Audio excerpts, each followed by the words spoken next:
unsure to upskilled, poverty to empowerment, unemployed to enterprising.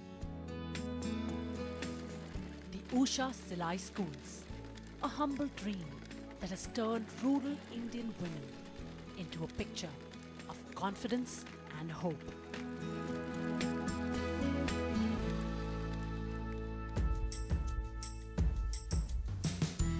Within 7 years, with 17,000 Silai schools, spanning over 9,000 Indian villages, the Usha Silai campaign has trained more than 3.5 lakh rural women in building a life of their own.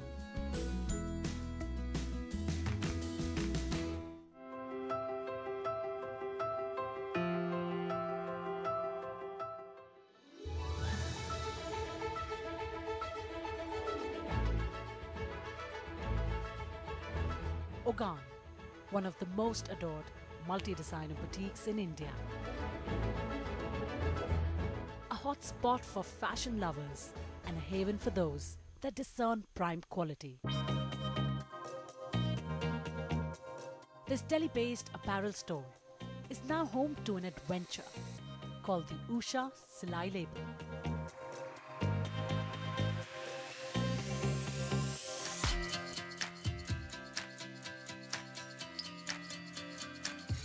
Channeled through parts of India, Ogan is now a basin that breathes stories from all parts of the country. Stories of struggle, despair, perseverance and triumph. मैं खेत में काम करती थी, पूरे दिन भर धूप में रहती थी। ऐसे खर्चे कुछ नहीं चलते थे। ऐसी हालत खराब थी मेरी, बहुत खराब थी। लोग तो कहते हैं सब कुछ थोड़ा बहुत दिक्कत होते हैं तो काम करना छोड़ देते हैं। हमने तो पूरे पैर नहीं है तो भी हम चल के ऑटो से हम सिलाई काम सीखने गए।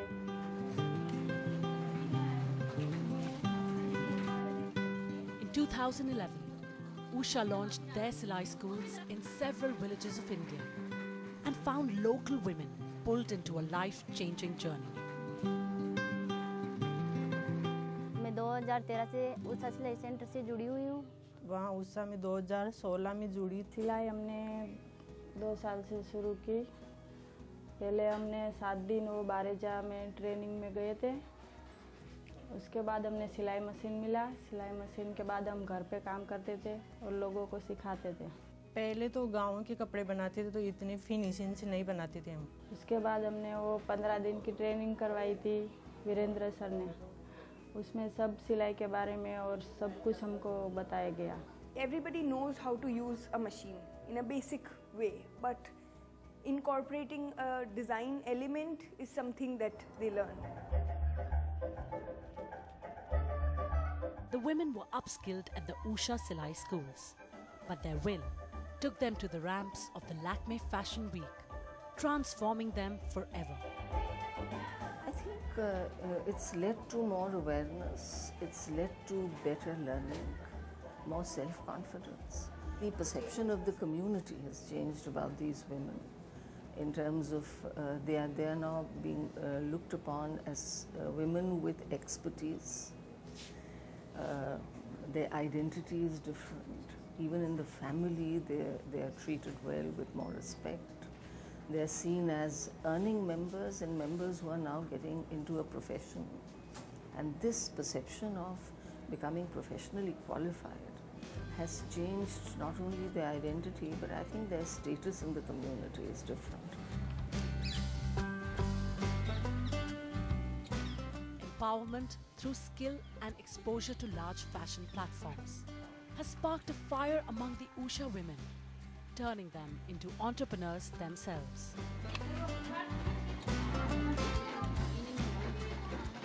पहले मैं सोचती थी कि मैं इतनी पढ़ी लिखी भी नहीं हूँ और मैं कुछ नहीं कर सकती, लेकिन उषा में जाने के बाद में मेरे को पता चला कि ज़रूरी नहीं है कि पढ़े लिखे कुछ करे, अगर हुनर होगा तो कुछ भी कर सकते हैं। और आज उषा की वजह से मेरा इतना नाम हो रहा है। जैसे जैसे मेरा प्रचार होने लगा, दूर दूर से मेरे पास और बाहर के भी ऑर्डर आने लगे कि दूर जाके वही सेंटर लगाना है, और कोई कंपनी भी बोलने लगी भाई वहाँ पे सिलाई सिखानी है, तो मैं वहाँ पे भी जाने लगी।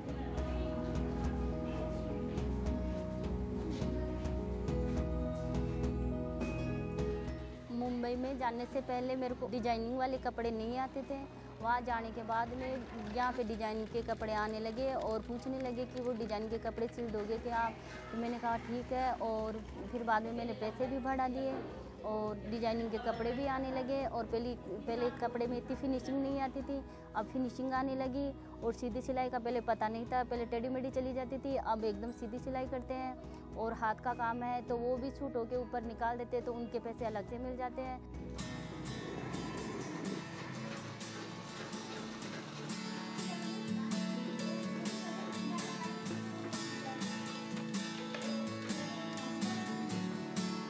संतोष जी मुंबई जाके आए, हमें बहुत अच्छा लगा कि मैं भी चाहती हूँ कि मैं भी मुंबई जाऊँ मेहनत करके।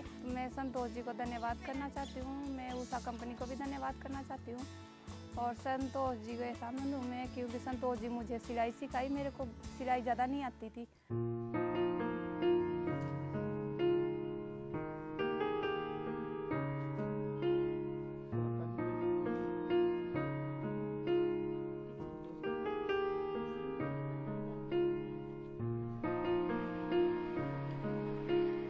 जब से मुंबई होकर गया ये, तब से लोग इन आस पास के गांव में इसको भी पहचानने लग गए और मेरे को भी पहचानने लग गए।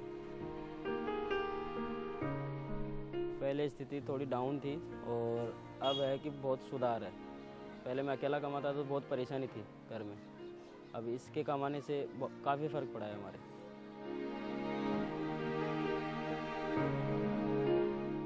जब ये कमाने लग गई तो थोड़े पैसे इसने लगाए, थोड़े मैंने लगाए, फिर हम दोनों ने मिलकर एक दुकान बनाई। उस कमरे की जगह एक कमरा बनाना चाहती हूँ और एक किचन। जो मैंने अभी पैसे कमाए उनसे वो ईंटें खरीद ली। मैं उषा को धन्यवाद देना चाहती हूँ कि उन्होंने मेरे पास 10 मशीनें रखी है और बाहर से औरतें आती है दूर दूर से, और यहाँ पे उषा का प्रोडक्शन चल रहा है।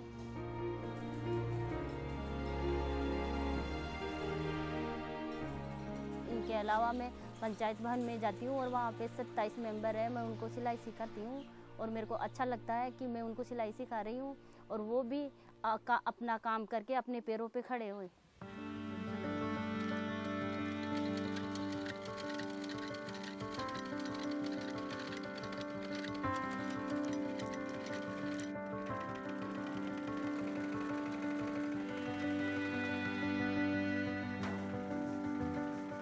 मेरे लिए तो ये खुशी की बात है। मैं पूरे दिन भर खेत में काम करती थी, तो वहाँ गई एक मॉडल, ये चीज़ें हमें टीवी में देखने को मिलते थे, हम उनके साथ में चले तो बहुत खुशी की बात है हमारे लिए। वहाँ तब मैं गई तो ऐसे डरी हुई गई थी, भाई अपन तो खेत में चलते थे, इन मॉडलों के साथ अपन कैसे चलेंगे, अपन ये कैसे कर पाएंगे। पर हम उनके साथ चलें तो बहुत खुश हुए और ऐसे कभी अपने सपने में भी नहीं सोचा था कि अपन को यहाँ तक मुंबई आने का मौका मिल जाएगा।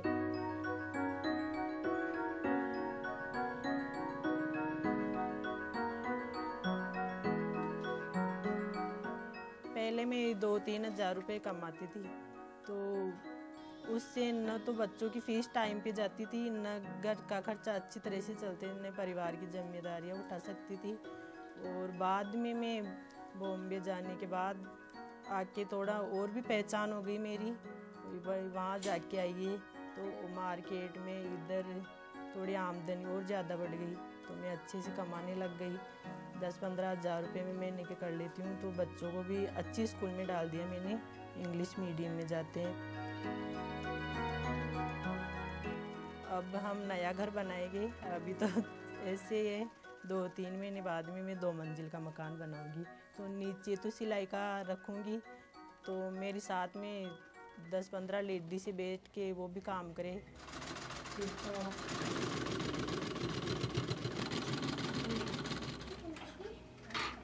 मैं सुनीता जी को 2 साल से जानती हूँ, उनसे मैंने सिलाई सीखी थी और 1.5 साल से मैं उषा कंपनी से जुड़ी हुई हूँ। मैं सैटेलाइट स्कूल टीचर हूँ, स्कूल चलाती हूँ अपने घर में और मैं सुनीता जी को जो बॉम्बे गई ना वो तब से उनके साथ हूँ। मेरी भी इच्छा हुई मैं भी उनकी तरह घूमूँ, मेरे भी कपड़े लोगों को पसंद आए।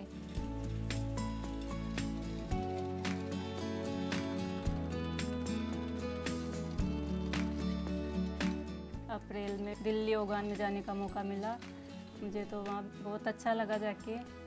हम लोग फ्लाइट से गए, वहाँ अलग अलग ब्रांड के कपड़े रखे थे, उन्हीं कपड़ों में हमारे भी सिले हुए कपड़े रखे थे। तो हमें देख के बहुत खुशी हुई, वहाँ लोग हमें पहचान रहे थे कि ये गांव में रहने वाली, ढाणियों में रहने वाली लेडीज़ ये आज यहाँ तक पहुँची।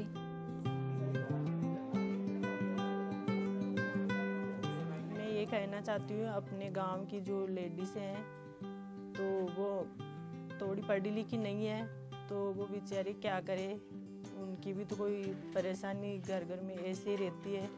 तो वो भी मेरी तरह कुछ सिलाई का काम वाम करके आगे बढ़े तो अपना खर्चा चला सके।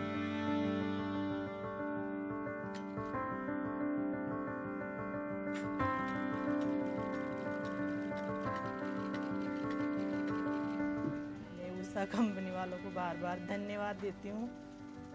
ऐसे मेरी तरह और भी लेडीज है, उनकी भी इच्छा है, वैसे मैं मेहनत करके वहाँ तक पहुँची तो और भी लेडीज़ की इच्छा पूरी हो और आज मैं बहुत खुश हूँ।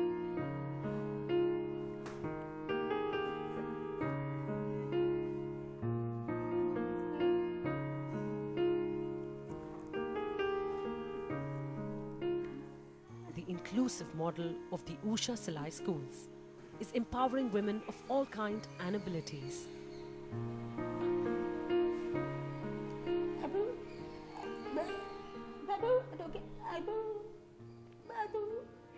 जो सब पैसे हैं वो सब उनको घर में बहुत अच्छा लगता है कि यह काम भी करती है, इतना अच्छा कमाती है और घर पे बैठी नहीं रहती, इसलिए अच्छा है ना।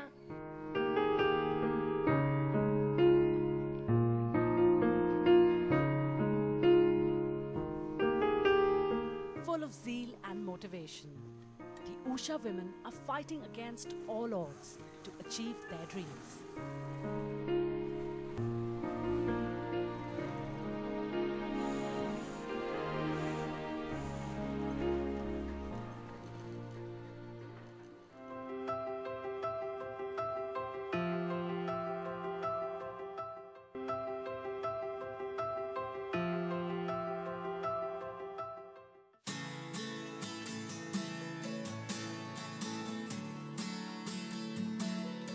The women strive to improve their lives, and Usha's vision led to the formation of the Usha Silai label, a premium quality apparel line, handcrafted with love and displayed exclusively at Delhi's Ogan.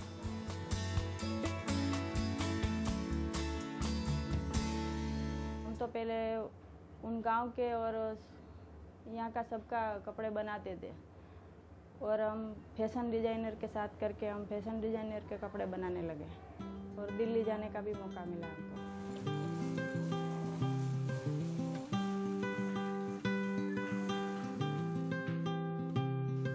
It was very great. I think the kind of quality they have achieved in इतने कम समय में, in spite of the fact it was a difficult fabric to deal with, they've done a very good job.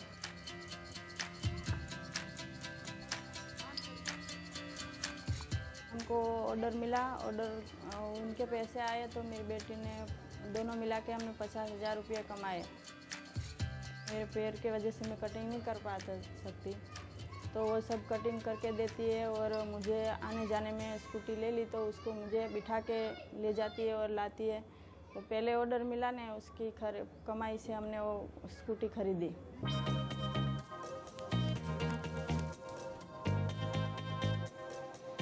Essentially, we started this program about a year and a half ago. We worked with IMG Reliance and 4 designers, and we created a collection which we launched at Lakme Fashion Week in February. And post that, in April, we stocked the collections at Ogan. They very kindly are working with us on this. And it's been quite a success. I mean, people have learned about rural women, Silai school women, and the earnings, the majority of the earnings go back to the women. So they can earn per garment up to 3,000 rupees.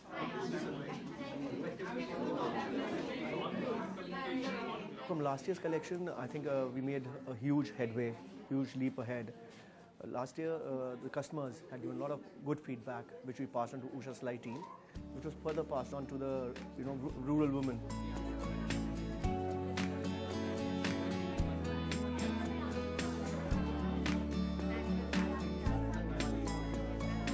The participation last year in Lakme Fashion Week, they could see a lot there, which they've imbibed and learned. And I think their interaction with the designers also has made them learn about what high fashion is all about. It's an awesome connect between the rural and the urban areas in India, and such a lovely concept which Priya ji through Usha Silai has propagated.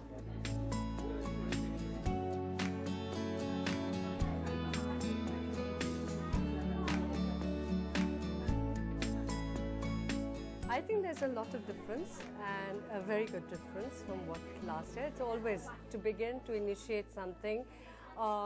Initially, you have a certain drawbacks, but this time you can see they're well prepared. They know how to do their work. They have done very good job.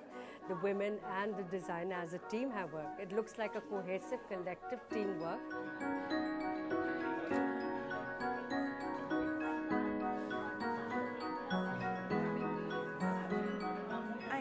Thankful for IMG and Usha Silai to give this opportunity to us. I think it was a fantastic initiative by IMG and Usha, and I really wanted to be a part of it. Like, it's always nice to, like, do something for our local artisans and craftsmen and weavers. So I was like really happy to be a part of this project.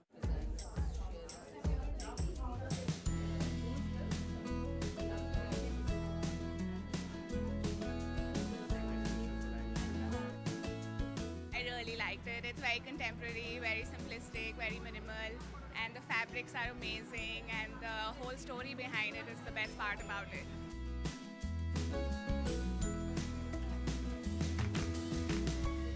Each creation by the Usha women comes with an inspiring background story. It is the culmination of years spent battling poverty and handling grief. It is fused with their passion, their faith, and the romanticism of winds beneath their wings, and their affair with fashion.